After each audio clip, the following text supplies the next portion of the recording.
Good morning viewers, I am Suman Rawat from Civil Engineering Department. Today's topic is groundwater. When there is a precipitation, whether it is in the form of rain or in the form of snow, some amount of water evaporate back to the atmosphere. Some amount of water may flow through the slope and ultimately form stream or small ravines. Some amount of water is absorbed by the root of the plants and a very few amount of water actually seep down. This downward journey of water continue unless it will reach to the zone where all the pores and openings are filled by the water. This zone of saturation where all the pores, spaces, cracks are filled by the water is groundwater or groundwater table. This occurs in the zone of saturation beneath the soil surface. This is the water which is filled in between the pore space and between the grains of sediment enclosed in the sedimentary rocks and filling cracks and crevices in all types of rock. The main source of groundwater is rain and snow that falls to the ground, a portion of which percolates down into the ground to become the groundwater. Now there are two terms which are important to understand the groundwater movement, that is the infiltration. Infiltration is actually the downward movement of the water into the soil under the influence of the gravity, while the percolation is the movement of the water under the zone of saturation. Here again I am repeating, the zone of saturation is the place where all the pores, openings and cracks are filled by the water. The main source of groundwater is the meteoric water or the normal rain, we can say. By this rain, the water may percolate down under the influence of the gravity, which will ultimately reach to the groundwater table.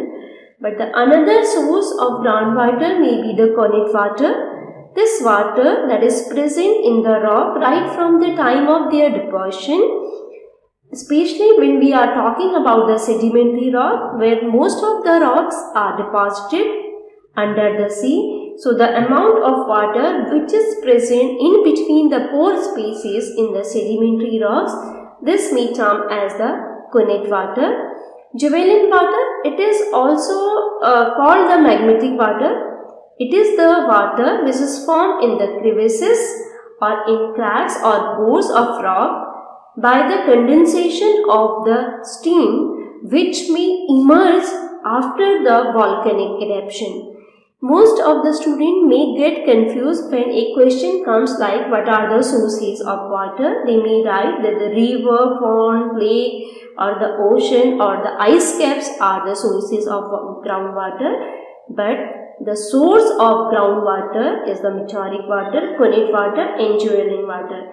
River, pond, lake, ocean or the ice caps, these are the reserves or the reservoir for the water, not the source of groundwater. Now when we go deep inside the earth, the first zone is the zone of aeration. In this zone, the cracks, pores or opening are filled by the air only. After this, there may be the soil water zone. In this zone, there may be a thin film of water inside the grains, while in the zone of saturation, all the cracks, pores, opening, these may be filled by the water. This zone of saturation or the upper layer of zone of saturation may term as the groundwater table. Here it is also saying that there is a zone of aeration where the cracks and opening are filled by the air. This is zone of saturation, where all the cracks, openings are filled by the water. In between this zone of aeration and zone of saturation, there may be the capillary zones or the capillary fringes, where the water moves against the gravity. Here the upward movement of water may continue, but this zone is of limited importance because this is a very thin zone.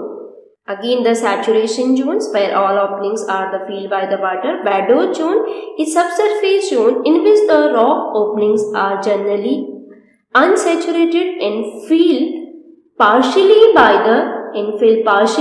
the air and partially by the water. Capillary fringes, we have discussed about the capillary fringes. This is just above the zone of saturation. This is the small thin layer of the capillary fringes. Sometimes we may get confused between the water table and the river. Generally, the water flow in the down the gradient under the influence of the gravity. Whenever a water table is intersected by some cracks or some pores or some fractures or the faults, this may emerge in the form of groundwater or it may come in the form of spring. Now we will discuss about the movement of the groundwater. Groundwater movement is very slow because this moves under the response of the water pressure. Yes, definitely under the zone of saturation, the groundwater move under the pressure difference. The water within the upper part of zone of saturation tend to move downward following the slope of the water table. Here we can understand this is zone of saturation and here the water is moving under the slope. The groundwater movement is controlled by the two basic property of the rock. These are the porosity and permeability. Porosity is the volume of the pore spaces relative to the total volume of the rocks or the total volume of the sediment or the soil. There may be two types of porosity. Primary porosity, that is the pore spaces in the initial void spaces present, which is also termed as the intergranular space when the rock was formed. Here also I am taking the example of the sedimentary rock. In sedimentary rock, the pore spaces between the two grains, this may contribute for the primary porosity. Secondary porosity may develop later. It may be the result of some fractures, some cracks or the dissolution gravity. It may affected by the degree of shortening and the cementation in the rock. Here we have three examples of sedimentary rock. One sedimentary rock which is well sorted. Sorting means this is the grain size arrangement in the sedimentary rock. It is a picture of the porous gravel where we can see the lots of pore spaces are there and all these pore spaces are filled by the water. So this type of sedimentary rock will have the very high porosity. If I will compare this sedimentary rock with the poorly sorted rock, where the pore spaces are already filled by the some small grains, some cementing material is there, some clay, fine grained sediment is there. So in this type of poorly sorted rock, the porosity will reduce. It is a very well sorted clay or the sills. Here the porosity will be low because the porosity is the percentage of void present in the rock. So in this rock we cannot see any void, so definitely there will be the less porosity. Now porosity is the total void spaces in the rock.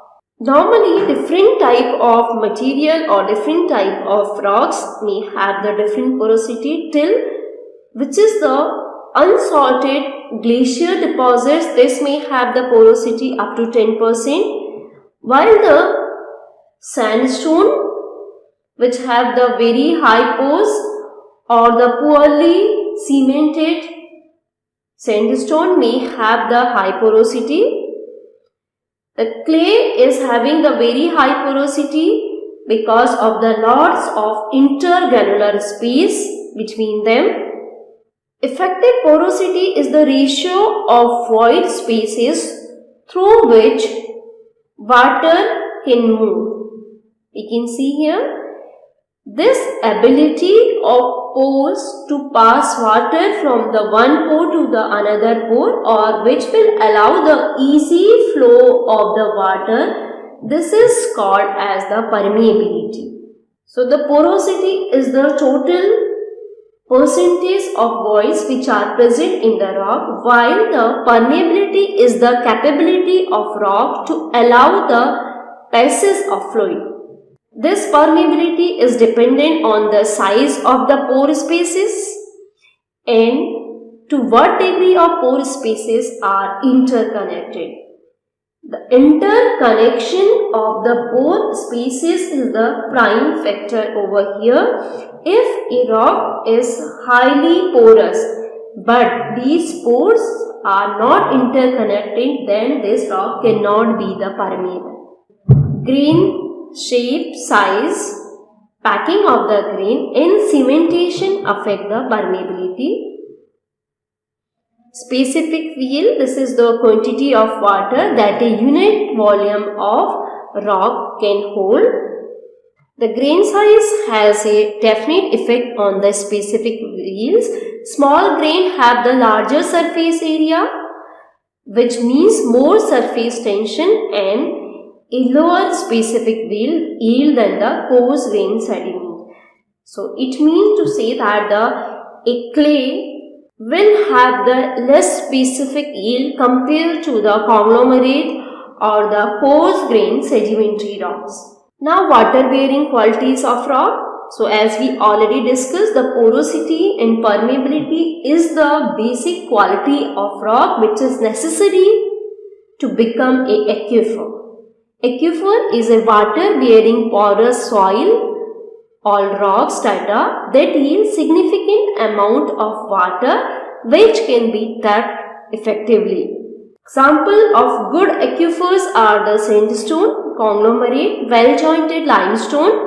But the condition over here that if the pores are present or the resolution cavities are present in the limestone, this must be interconnected.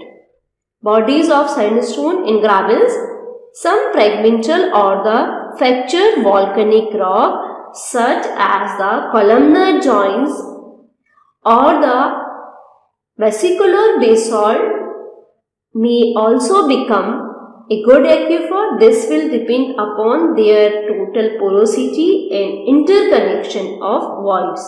There are some other terms related to the aquifer, that is the aquicludes.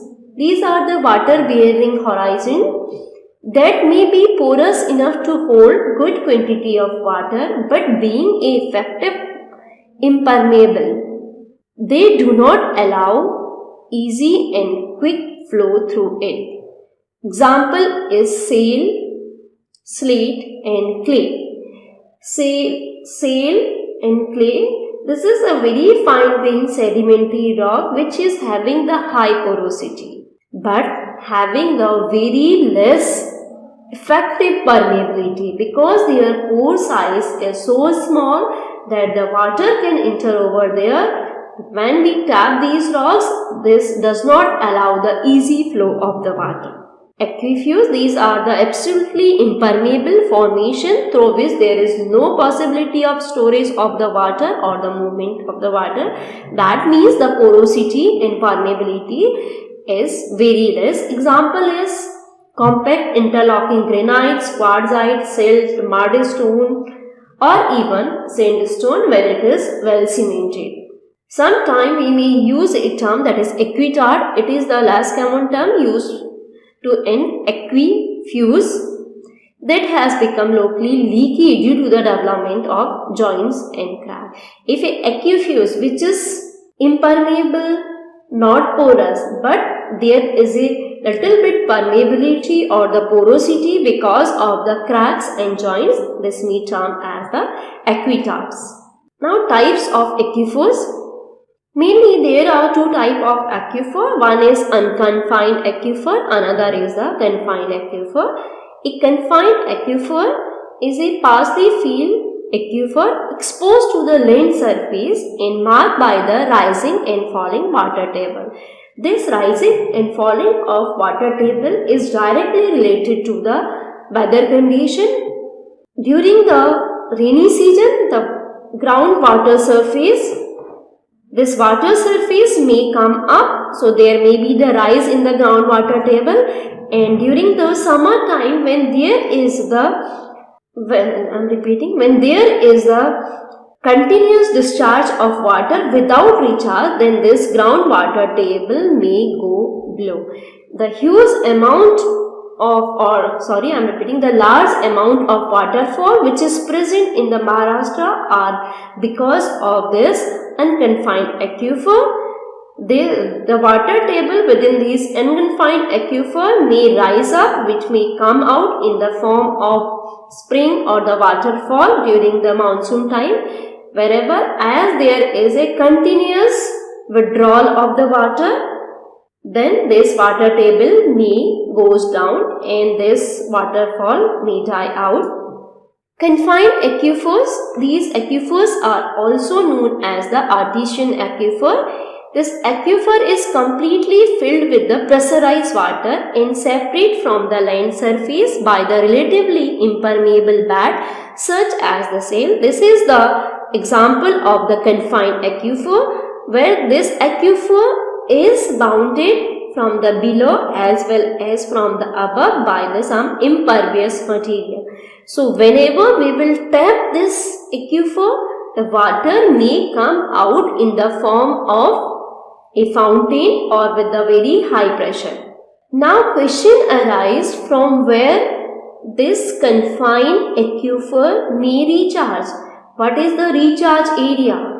Then this confined aquifer may get water from the river which is flowing next to this confined aquifer, because from the above it is bounded by the impervious layer, from the below also impervious layer. So this confined aquifer may get water from the river which is flowing next to this aquifer, or this aquifer may get water from the ground surface only. To become a confined aquifer as a artesian aquifer, there are the three conditions which is necessary. First is there must be some recharge area. This is the recharge area. Unless this porous or the aquifer is exposed to the ground surface, this may not recharge. So there it must be exposed into the surface. Second, there should be a suitable geological structure. Here we can see rocks are not horizontal, but these are forming a half syncline type of structure. So whenever the precipitation is there, then huge amount of water will actually move downward from both the sides. So this may get recharged. Third, if it is a syncline type of structure, then there are the chances of leakage or chances of the extension crack over there. So absence of leakage is another important condition for the aquifer, because here the water is under the very high pressure, and if it may have some cracks, then a huge amount of water may seep down. Another example of the artesian aquifer, impervious rock, and this is a aquifer or the porous and permeable rock, but this porous and permeable rock is getting water from this lake or this river, or this may also get recharged during the monsoon time. So again, the three conditions which is necessary is the first is the suitable recharge area, second is the suitable geological structure, a syncline type of structure, and third, absence of any leakage is the primary condition for a artesian aquifer. Sometimes a lens or the non-permeable material will be found within the more permeable material. The water percolating through the unsaturated zone will be intercepted by this layer and will accumulate on the top of line. This water is known as the first aquifer. The top body of this aquifer, of the top water bearing body of this aquifer is separated by some impervious material. Whenever there is a rainfall, the downward movement of water will continue unless it will reach to a regional groundwater table. But when we have some impervious layer within this soil zone, then this water or the meteoric water will saturate this much amount of sediment only. So in this case, we may get the groundwater table at the shallower depth. But this type of groundwater tables are not the reliable source for the water because it is not connected with the regional water table. Very soon it will be exhausted. So it is known as the isolated type of water table which is formed by this impervious layer. In this particular diagram, we can see the confined aquifer which is separated by the impervious layer from the bottom and the top. This is the unconfined aquifer, confined aquifer and purge water table. Now about the fluctuation in the unconfined aquifer. In a unconfined aquifer, when groundwater is pumped from a well, a depression may create in the immediate vicinity of the well. This depression will be created when there will be the continuous withdrawal of the water without any recharge. This was the initial water table. We can see here this is the initial water table, but by the continuous withdrawal of the water, this water table may get shrink at the immediate vicinity of this well. Of course, this will be fulfilled after some time. What time it will take, this will depend upon the porosity and permeability of rock. Such type of depression or such type of inverted cone-like structure which is formed in the aquifer is known as cone of depression. Again, this picture shows this was the initial water table and now this is the cone which is formed by the continuous withdrawal of the water without any recharge. Now, there are some terminology in this cone of depression. First is the static water table.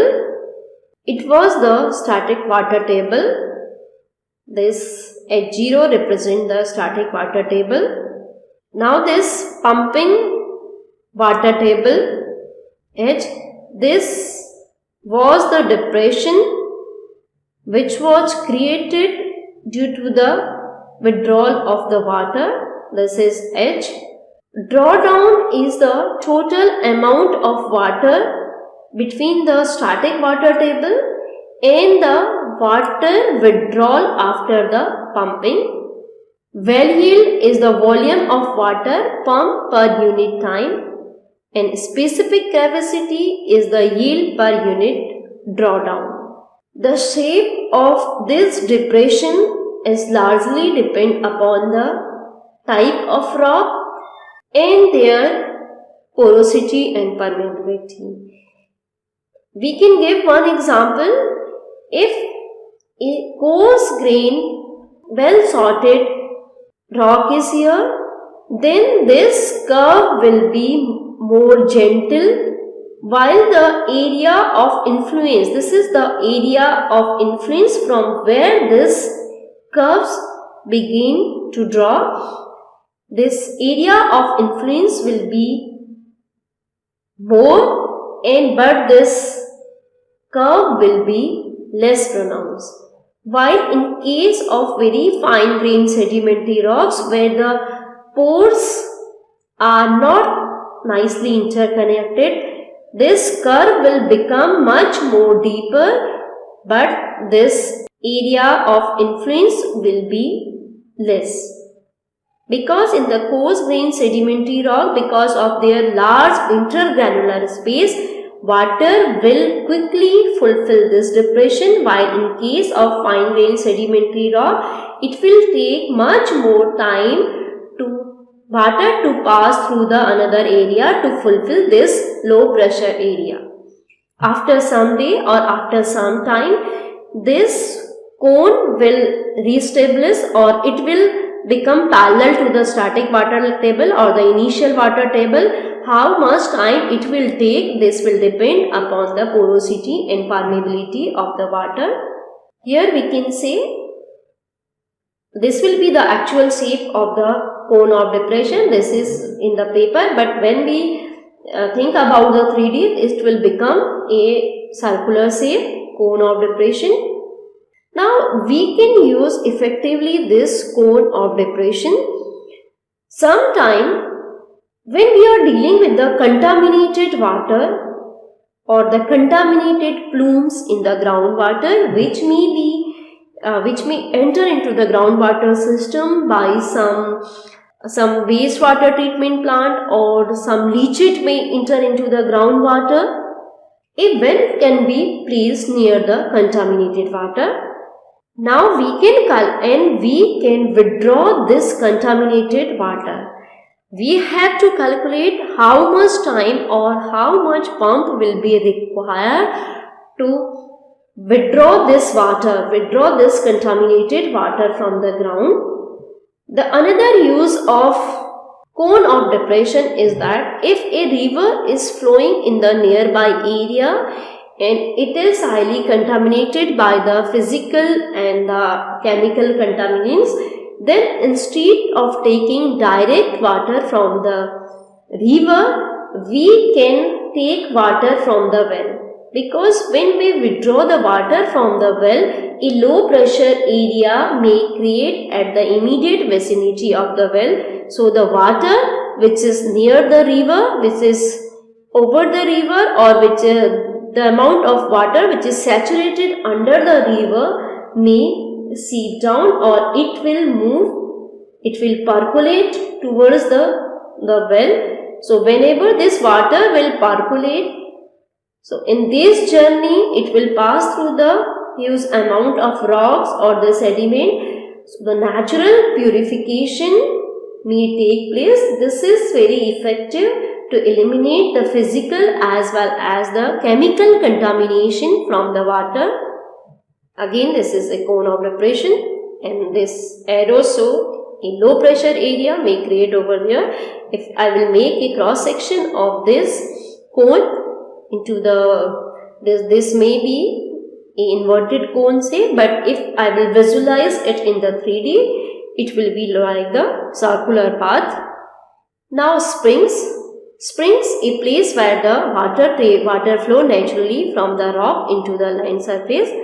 Some spring discharge when the water table intersect the land surface, but they also occur where the water flow out from a caverns or along the fractures, faults, or the rock contacts which come into the surface. These are the few examples of the spring. We can see here there is one cave which is the rocks, possibly maybe the limestone. So because some caves are there, lots of pores are there, the huge amount of water may actually seep down. Now there will be the percolation of water under the influence of the gravity. When it will meet to the surface, this may come out in the form of spring.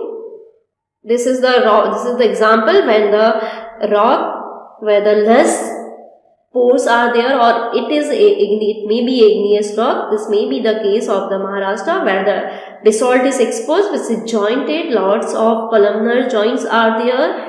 More than 6 set of joints are there. Now the water may seep along these joints. If these joints are interconnected, this may serve as a good aquifer. Now from this aquifer, water may come out, and this may become a stream. There is another example where there is a water bearing horizon which is brought upward because of some faulting. So if I will expand this fault, this may move like this and the water may come out from this fault. Now there may be two types of stream. One is the gaining stream or the effluent stream, a stream that receives the water from the zone of saturation. This is called as the gaining stream. This is common in the humid region. This is the example of the gaining stream. This stream is fed by the groundwater itself. If a stream is flowing in a particular area, it doesn't mean that this may be the table of groundwater.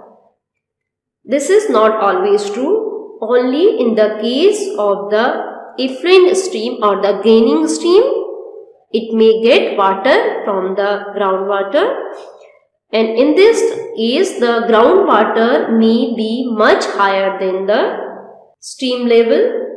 Another type of stream is losing stream or the effluent stream. This is the situation where the groundwater table is much below the stream. So by this stream, a huge amount of water may actually infiltrate, or the downward movement of the water may continue unless it will reach to the zone of saturation. So this type of stream is losing stream, and this may dry out after some time. This may flourish only during the monsoon time, while this gaining stream, or which is fed by the groundwater, it may be a perennial stream. We may get the water throughout the year over this stream. Now what may be the effect of the groundwater movement? This actually comes in the physical geology, where we are studying about the geological work of wind, water, glacier and the groundwater also. The most interesting feature which is formed by the groundwater movements are the caves. These are the naturally formed underground chambers.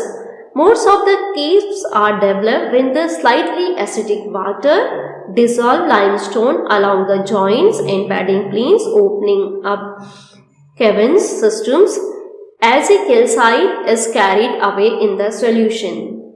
When we are talking about the slightly acidic groundwater, whenever there is a precipitation in the form of rain, it is slightly acidic because the CO2 is already present in our atmosphere. So a huge amount of CO2 may dissolve into the water, which may make the water little bit acidic. That means the pH of this water may goes up to the 6.5. Most of the caves are formed by the groundwater circulating below the water table. This is the common reaction H2O plus CO2, which is already present in our atmosphere. When it reacts with the limestone rock, that is the calcium carbonate, it may break down into the Ca plus ions, that is calcium plus ion plus bicarbonic ions.